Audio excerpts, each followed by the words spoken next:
हिमाचल के मुख्यमंत्री ने इस पूरे घटना के जांच के आदेश दिते ने, ते भी कहा कि जेड़े भी मुलजम होणगे उन्हां ते सख्त कार्रवाई की जाएगी, किसी नूं बख्शिया नहीं जाएगा।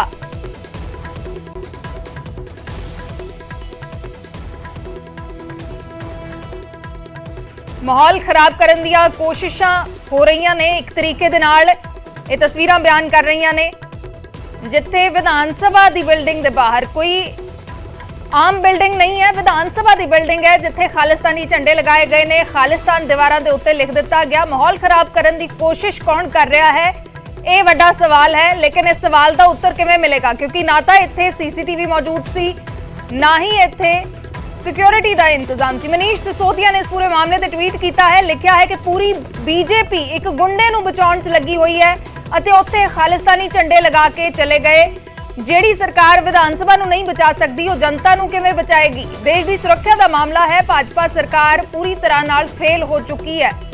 तो मनीष सिसोदिया दिल्ली के डिप्टी CM दे वल्लों बीजेपी ते ही सवाल चुक दिते गए ने, कहा है कि पूरी भाजपा एक गुंडे नूं बचाउण च लगी हुई है। तेजिंदरपाल बग्गा दा नाम ले बिना इशारा कर रहे ने अते उत्थे खालिस्तानी झंडे लगा के चले गए। जेड़ी सरकार विधान सभा नूं नहीं बचा सकती, वो जनता नूं किवें बचाएगी।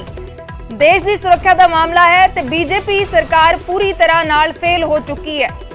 मनीष सिसोदिया दिल्ली के डिप्टी CM ने ट्वीट किया है, बीजेपी दे उत्ते सवाल चुके ने, इस पूरे मसले नूं लैके सियासत भी शुरू हो गई है। खालिस्तान दे झंडे लगाए गए ने हिमाचल विधान सभा ते, जिसनूं लैके आम आदमी पार्टी ने सवाल चुके ने। क्या है कि जेड़ी सरकार विधान सभा की रक्षा नहीं कर सकती, वो लोगों की सुरक्षा किवें करेगी। ये दिल्ली के डिप्टी CM मनीष सिसोदिया कह रहे हैं।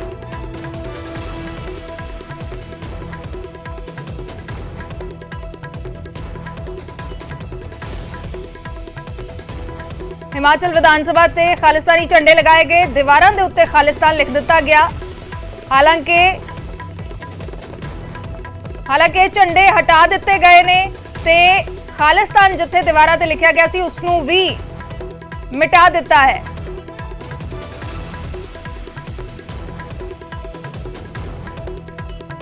शिमला तो साडे सहयोगी रणबीर सिंह जुड़े ने। रणबीर, क्या कुछ जानकारी इस पूरे मसले को लेकर, CM का क्या कहना है?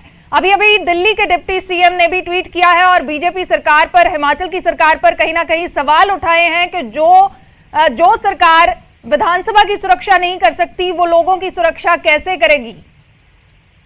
जी हाँ, बिल्कुल। देखिए, मुख्यमंत्री ने अभी जो है एक स्टेटमेंट जारी की है, उसमें ये कहा गया है कि धर्मशाला विधानसभा परिसर के गेट पर जो है रात के अंधेरे में खालिस्तान के जो झंडे लगाए गए हैं, वो कायरतापूर्ण घटना है।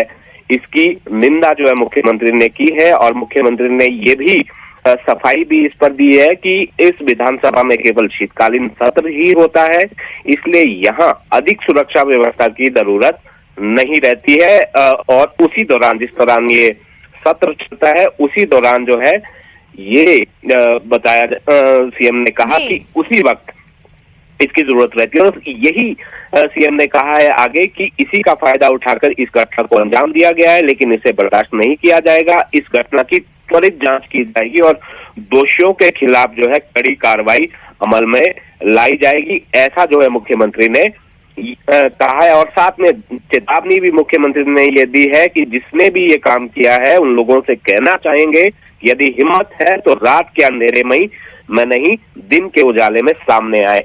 खैर, ये मुख्यमंत्री का आधिकारिक बयान है, लेकिन सवाल सबसे बड़ा ये है कि जिस तरह से लगातार धमकियां दी जा रही थी, चाहे वो पन्नू की तरफ से हो, चाहे किसी और माध्यम से धमकियां आ रही थी, फोन कॉल्स आ रहे थे और इंटरनेट पर से जो है मैसेजेस लगातार फ्लोट हो रहे थे, तो मुख्यमंत्री ने उस वक्त भी कहा था कि ज्यादा इसे जो है तवज्जो देने की जरूरत नहीं है, हल्के में जो है राज्य सरकार ने इसे लिया था। विपक्ष ने लगातार सवाल उठाए थे, विपक्ष के लोगों ने जो है लगातार कहा था कि बहुत गंभीरता से इसको देखना होगा। और ये भी आपको जानकारी दे, 29 मार्च को यहाँ राजधानी शिमला में जो कांग्रेस के विधायक हैं शिमला ग्रामीण से विक्रमादित्य सिंह, उन्होंने एक तिरंगा यात्रा भी निकाली थी। तो उसके बावजूद जो है राज्य सरकार की तरफ से ज्यादा कुछ इस पर नहीं किया गया। अब ये तस्वीरें सबके सामने है। जी ਜੀ ਸ਼ੁਕਰੀਆ ਰਣਬੀਰ। ਫਿਲਹਾਲ ਪੂਰੀ ਜਾਣਕਾਰੀ के लिए ਤਾਂ ਹਿਮਾਚਲ ਵਿਧਾਨ ਸਭਾ ਤੇ ਖਾਲਿਸਤਾਨੀ ਝੰਡੇ ਲਗਾਏ ਗਏ। ਇਸ ਨੂੰ ਲੈ ਕੇ सीएम जयराम ठाकुर ਦਾ ਵੀ ਬਿਆਨ ਆਇਆ ਹੈ। ਕਿਹਾ ਹੈ ਕਿ ਇਹ ਹਰਕਤ ਕਿਸੇ ਵੀ ਕੀਮਤ ਤੇ ਬਰਦਾਸ਼ਤ ਨਹੀਂ। ਮੁਲਜ਼ਮਾਂ ਦੇ ਖਿਲਾਫ ਸਖਤ ਕਾਰਵਾਈ ਕੀਤੀ ਜਾਏਗੀ। ਇਸ ਵਿਧਾਨ ਸਭਾ ਦੇ ਵਿੱਚ ਸਰਦ ਰੁੱਤ ਸੈਸ਼ਨ ਹੀ ਚੱਲਦਾ ਹੈ। ਸਰਦ ਰੁੱਤ ਸੈਸ਼ਨ ਦੌਰਾਨ ਹੀ ਸੁਰੱਖਿਆ ਦੀ ਜ਼ਿਆਦਾ ਜ਼ਰੂਰਤ ਪੈਂਦੀ ਹੈ। ਇਸੇ ਕਰਕੇ ਇੱਥੇ ਸੁਰੱਖਿਆ ਦੀ ਘਾਟ ਹੈ ਜਾਂ ਫਿਰ ਇੱਥੇ ਉਨੀ ਸੁਰੱਖਿਆ ਦੀ ਜ਼ਰੂਰਤ ਨਹੀਂ ਹੁੰਦੀ। ਕਿਤੇ ਨਾ ਕਿਤੇ सवाल जरूर लेकिन खड़े हो रहे हैं। एक इंपॉर्टेंट बिल्डिंग है, एक सरकारी बिल्डिंग है, इंपॉर्टेंट बिल्डिंग है जिथे सुरक्षा के इंतजाम नहीं, बाहर सीसीटीवी नहीं लगाए गए। किते ना किते सवाल जरूर उठते हैं। अगर ऐसी कोई हरकत होंदी है, खालिस्तान के झंडे लगाए गए ने, खालिस्तान दीवारां ते लिख दिता गया। विधान सभा दियां ये तस्वीरां ने, हिमाचल विधान सभा दियां तस्वीरां ने। हालांकि मुख्यमंत्री जयराम ठाकुर ने कहा है कि हरकत किसी भी कीमत ते बर्दाश्त नहीं। मुलजमां के खिलाफ सख्त कार्रवाई की जाएगी। ਨਾਲ ਹੀ ਉਹਨਾਂ ਨੇ ਇਹ ਵੀ ਕਿਹਾ ਕਿ ਇਸ ਵਿਧਾਨ ਸਭਾ 'ਚ ਸਰਦ ਰੁੱਤ ਸੈਸ਼ਨ ਹੀ ਚੱਲਦਾ ਹੈ ਤੇ ਉਦੋਂ ਹੀ ਜ਼ਿਆਦਾ ਸੁਰੱਖਿਆ ਦੀ ਜ਼ਰੂਰਤ ਪੈਂਦੀ ਹੈ। ਇਸੇ ਕਰਕੇ ਇੱਥੇ ਸੁਰੱਖਿਆ ਘੱਟ ਹੁੰਦੀ ਹੈ।